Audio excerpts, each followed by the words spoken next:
welcome back to What Arty Noobs for General Disturbance.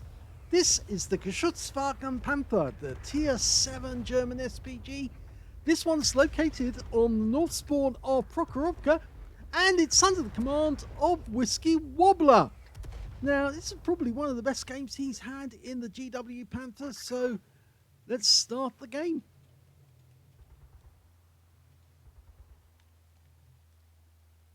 I don't believe we've got any engine sound, but I think we can cure that straight away.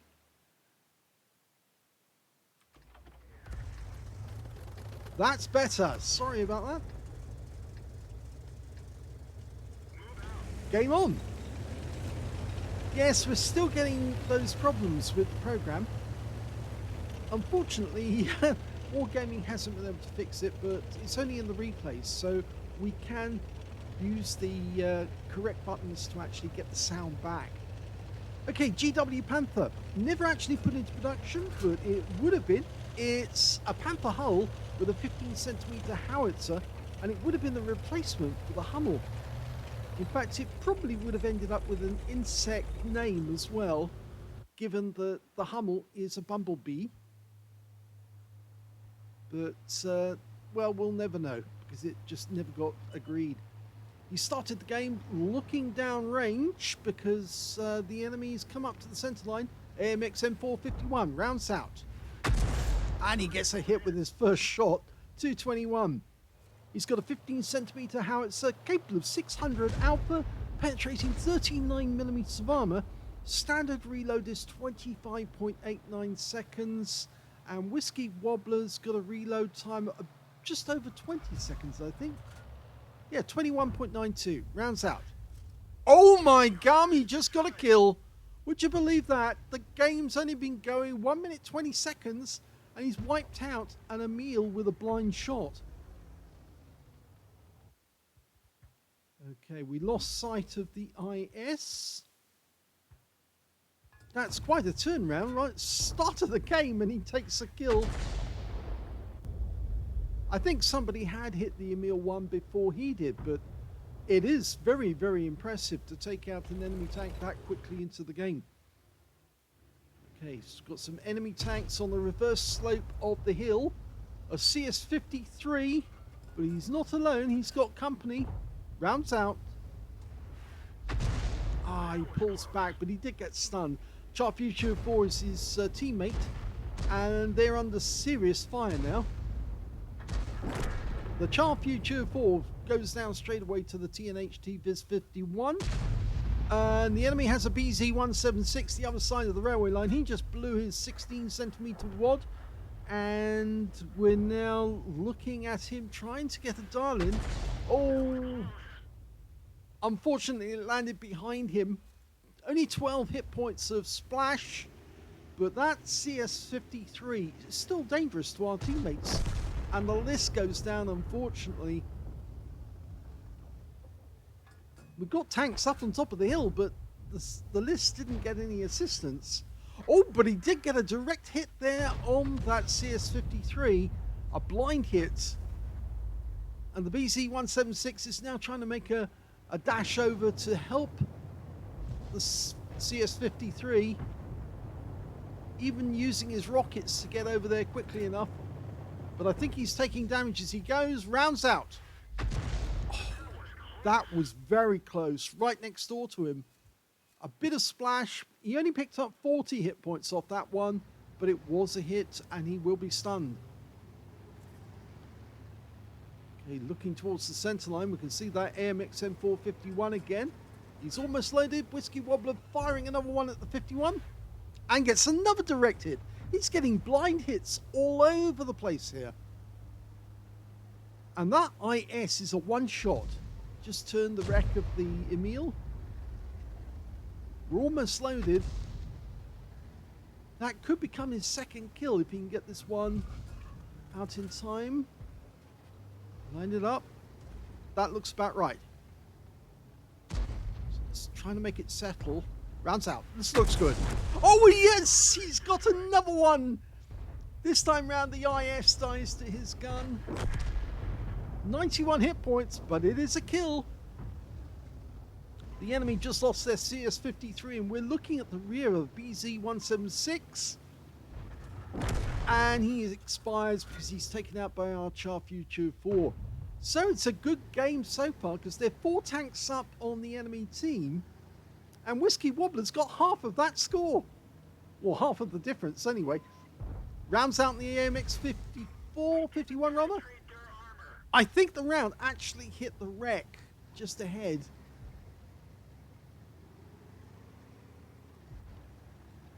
Yes, you can see where the shell actually landed. It hit the front of the turret, actually directly on the mantlet.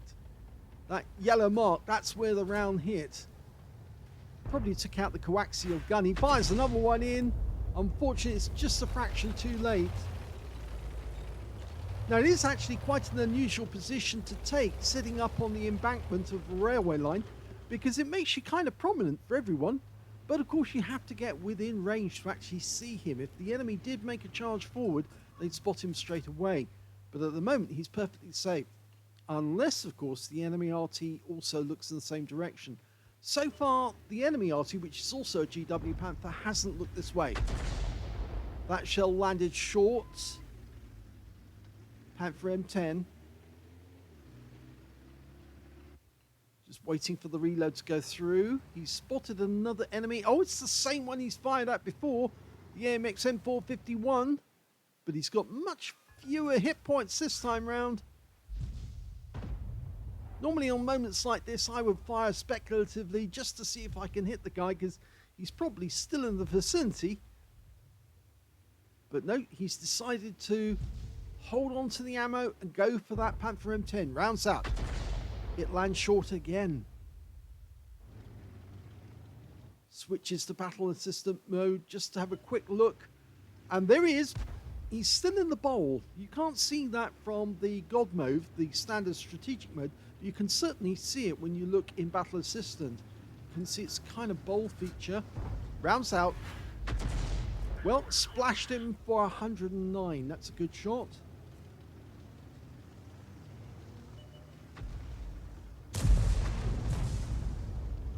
You have to remember there's still 9 enemy tanks out there. Most of them are on the west side of the battlefield, but we can certainly put a crimper on this Panther. And that's a hit. 178 this time, and he also got some stun assist because somebody fired around him just after he stunned them. Oh, and he's picked up a massive amount there because one of our teammates just whacked him really hard. Okay, we've got a Vipera. He's loaded. Rounds out. Unfortunately, pulls away without actually showing us what happened there. I'm going to actually run that one back for an instant replay, mainly because we want to see what he actually did. Did he actually touch the Vipera? See, what I can do is I can hold on this area. Now, gets ready to shoot. He loses sight of the Vipera, and then he fires and pulls away. Well, it didn't appear to hit, but you saw the other shell from the other tank seem to go in on the same spot where the Vipera was last noticed, so it might have splashed him. You can see where he hit him now as well. It went on the upper plate on the left-hand side. That's where the gunner's assistant would be. Now I think he's thinking this guy's going to push forward. He is. Okay, line it up. Fires the round in. Well, unfortunately, that stunned our teammate as well at the same time, and the ISU-122 actually got taken out.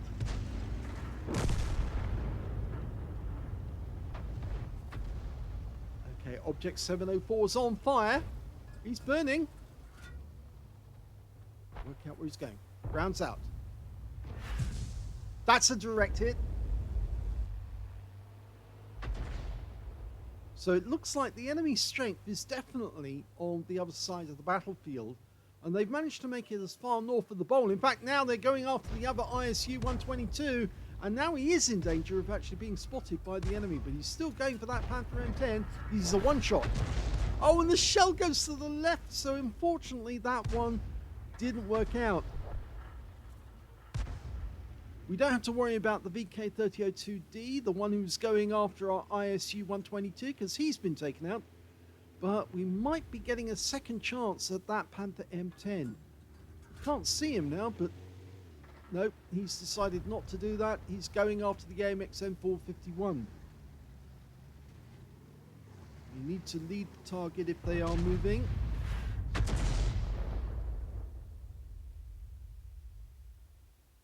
He's got 10 rounds of ammunition left, all HE. The enemy's got the upper hand at the moment. They're 2 tanks up over our score.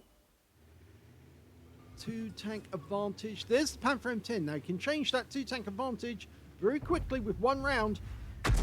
Yes, he does! And now it's down to just 1 tank advantage, and Whiskey Wobbler now has 3 kills. Now he's thinking the AMX M451 is probably going to be in the same vicinity, but he needs his teammates to confirm it. The enemy ISU-152 just took out our Patriot, so we're lining up a shot ahead of his path. And that's another kill, that's his 4th. A 1 shot into the ISU-152, hit the side of the tank, and he's out the game. The M451 is in sight, but we lose sight of him again. He's using the cover to good advantage. We need our BZ-176 to have a quick look over the edge. SU-152 spotted, rounds out. It lands right next door to him, but it's got 104. The AMX is now a 1 shot. If we can put a round on target, he's gone. But he pulls back without actually shooting because the GW comes into sight. There's only 4 left on the enemy team. There's 0 advantage on either side, except of course the enemy's got more hit points than us. And there's 4 minutes left in the game. This could go down to the wire. He's waiting for that AMX M451 to turn up so he can get that kill.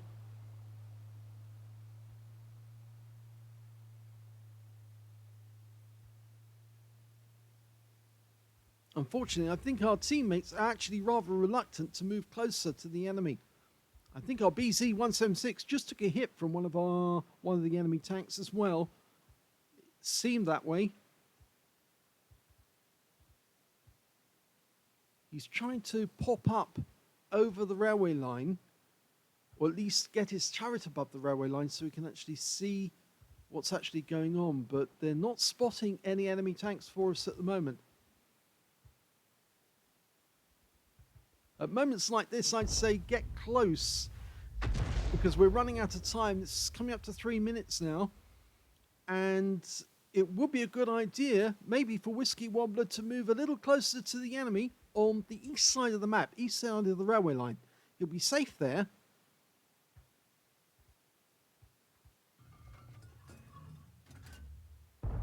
He's firing blind at the moment, hoping to hit that Vipera.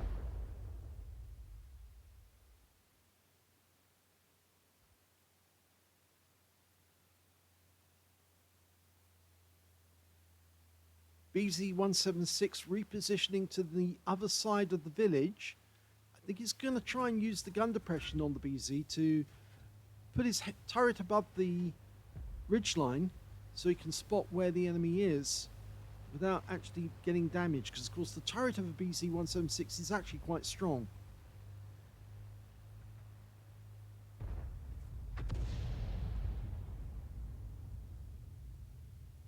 A lot of trees knocked down there. The ISU-122 is now on the move. That's the 2-minute warning. We're coming down to the wire. Oh, and the Object 704 just wipes out our ISU-122. And Whiskey Wobbler wasn't able to get a shot in on time to kill the 704. And now there's only 2 left on his team, 4 on the enemy team. So he's decided that yes, he does need to reposition, but this time more defensively to try and stop the enemy from killing all of his team and winning the game that way. They haven't got enough time to cap out, but if they can kill both the BZ176 and Whiskey Wobbler, then they win the game. So he's repositioning himself to get as far away from the enemy as he can. I don't think they can put 2 in the cap in time. And yes, the AMX M451 has made its way over this side of the river. I think he's trying to get a shot on the BZ. And Whiskey Wobbler's going to try and return fire on him because he's actually in the river. And I'm not sure he can actually elevate his gun far enough to actually get a shot. It looks like the BZ176 just blasted his shell at the AMX, who's still on the move. But he is a one-shot. 30 seconds to go. This is really getting fingernail crunching. Oh dear. He's in sight of the enemy. Can he get a shot in? Oh, well, he does. The enemy does get killed, but unfortunately, Whiskey Wobbler gets hit by a K91 up on top of the hill. Maybe that's the reason we couldn't find him. He was up there dominating the entire area. And the clock's going to run out for a draw.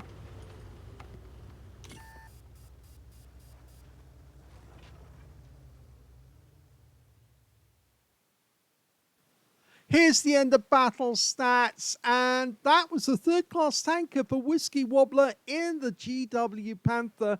He got a fighter badge for getting at least 4 kills. He did get 4 exactly. A bruiser medal for getting at least 5 critical hits. In fact, he got 13. And he got a win rate of 4,758, which is Super Unicum standard. But sadly, it was a draw because they ran out of time. I'm afraid, yep, his team, they were a little timid. They were actually had the advantage over the enemy. They were compressing them into the southwest corner of the map. But as time went by, the enemy defense grew and they lost their own tanks until it was just him and the BZ176 left. And I'm afraid it just wasn't enough. And all they could do was stop the enemy taking a win. Let's have a look at the team score.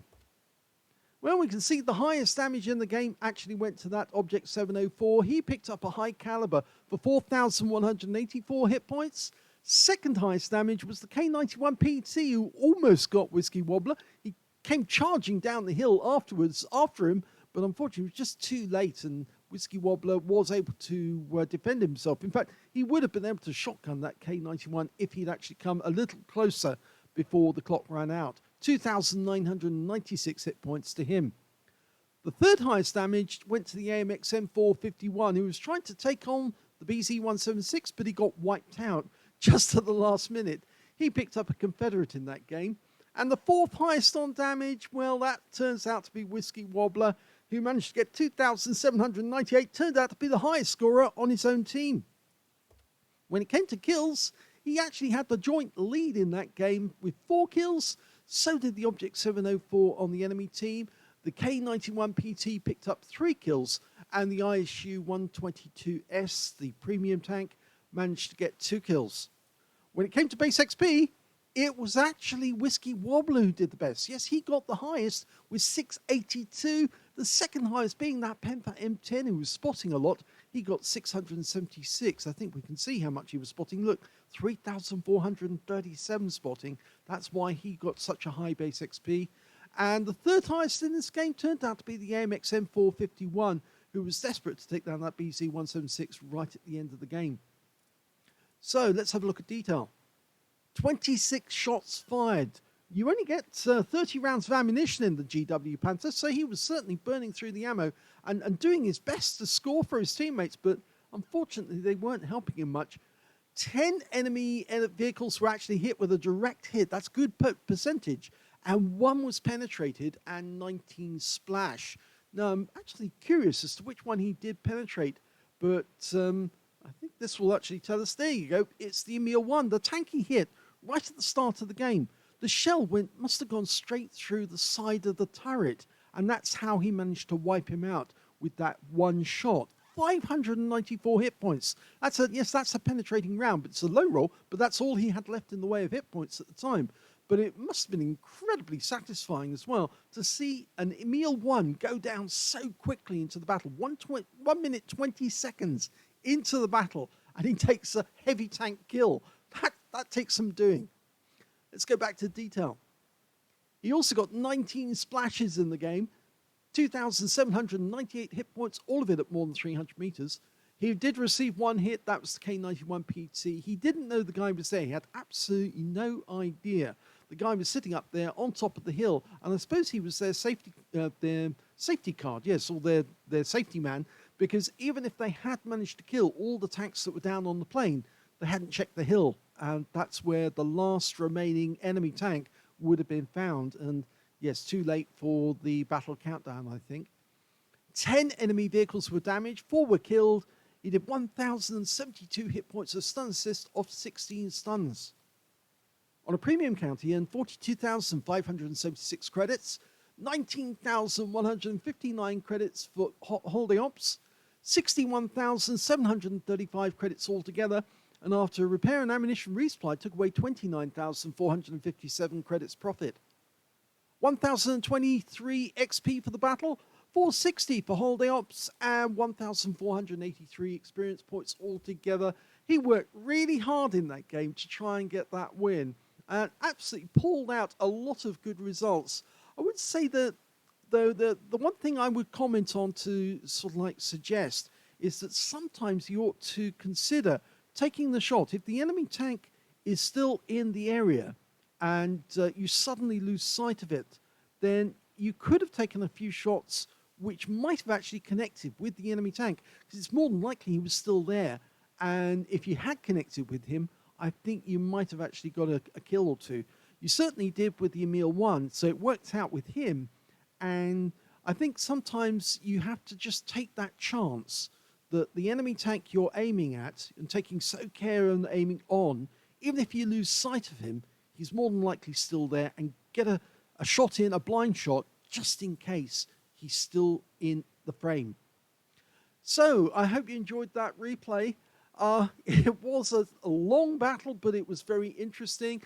Went their way, and then all of a sudden, unfortunately, their team folded. But Whiskey Wobbler can't be faulted because he did get the best damage for his team. If you enjoyed that replay, please give this video a like. Do subscribe to our channel. Leave a little comment down below because it feeds the algorithm. And thank you for watching.